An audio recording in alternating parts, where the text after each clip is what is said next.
S'asseoir dans un fauteuil roulant, lire la langue des signes, se guider avec une canne blanche.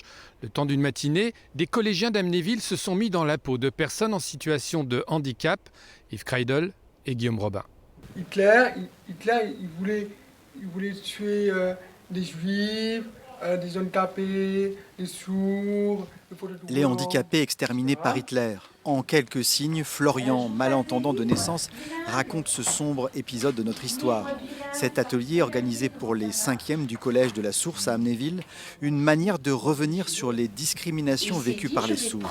Moi, je me suis dit, je pensais que c'était beaucoup plus lointain, alors que non, c'était il y a encore quelques années, en 1980, que ça s'est arrêté. Donc c'est assez étonnant quand même. Si la surdité est mieux admise aujourd'hui, pour Florian, il reste tout de même des a priori à combattre. Avant, il y avait des petits problèmes sur sourds, ça me donnait du mal.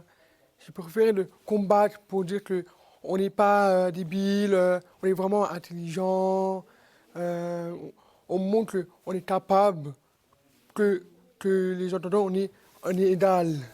Sollicité pour participer à cette journée de sensibilisation, David a répondu présent sans hésiter.